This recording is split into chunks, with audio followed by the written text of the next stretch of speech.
Geeks with beards, geeks with beards. Look who's here, geeks with beards. No need to fear, we're right here. We got beards, so listen clear. Geeks with beards, geeks with beards. Welcome back, everybody, to another episode of Dan's Toy Box. And on this episode, we're going to talk about Battle Beasts. These 6 Battle Beasts are from the vintage toy line from the 1980s. Yeah, Battle Beasts are pretty cool, guys. I think, I really enjoy them. I only have these 6. I had a few when I was a kid. The only one that's actually still one that I had from childhood is actually the giraffe. He is a childhood figure that I had. I just had to get a reproduction weapon for him from toyhacks.com. No sponsorship. I like their website. But yeah, we'll go through the names here real quick. Now I'm going to give you the American name, and then I'll give you the Japanese name. So first we have Run-a-Muck Duck, also known as Smile Duck.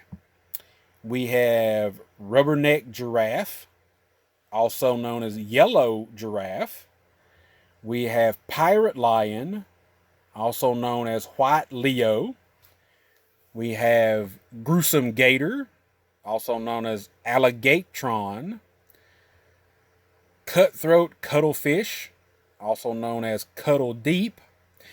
And then we have Octillion Octopus, also known as Reducto.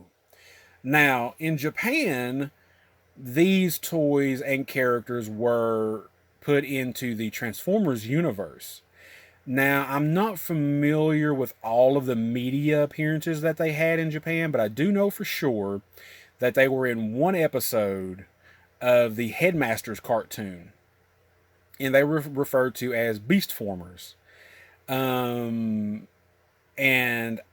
Alligatron, or Gruesome Gator, was the leader of the evil Beastformers.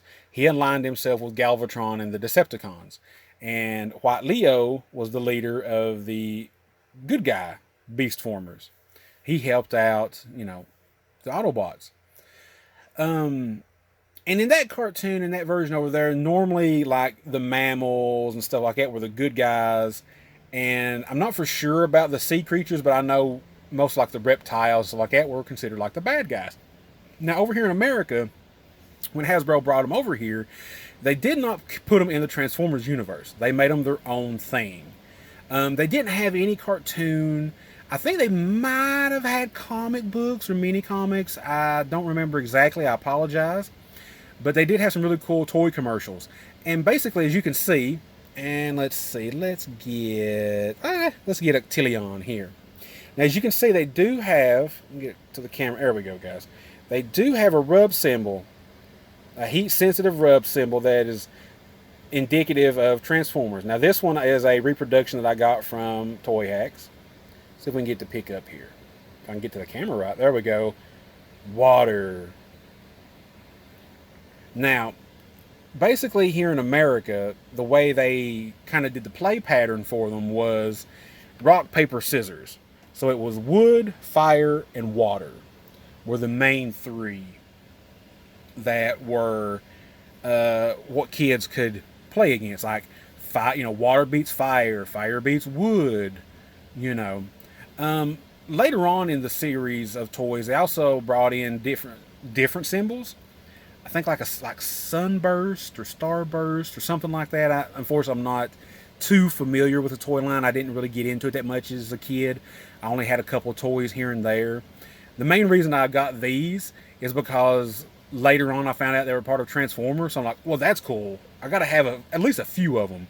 I got to at least have, Gruesome Gator and Pirate Lion, at least because these were the leaders of the good and bad guys. I at least got to have them. So, but hey, everybody loves a duck. Duck's awesome. So yeah, and while I've got Mr. Duck in my hand, I'll show you the articulation on these guys.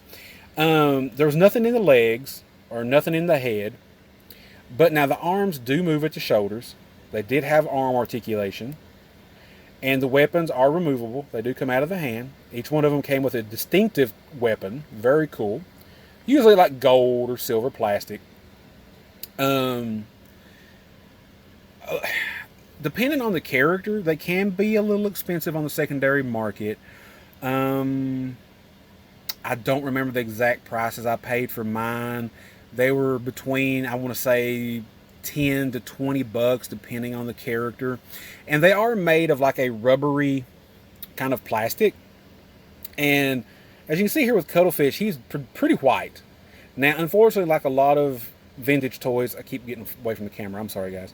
Like a lot of vintage toys that were white plastic, these can yellow and discolor. And as you can see, the armor is painted. There we go. There's a little bit of paint rub off the armor. But overall, these are great toys. They're small, they're compact, kind of like pocket monsters, kind of like muscle toys of the time, you know, as well. The only thing that you have to worry about when you get these guys is if the rub sign is intact and if they have their weapons. If they're not, like I said, you can go to toyhacks.com and they do the weapons, which I don't think they're 3D printed. They don't feel 3D printed to me. And you can also get the rub signs on a sheet. You got to cut them yourself and everything, but it's easy to do.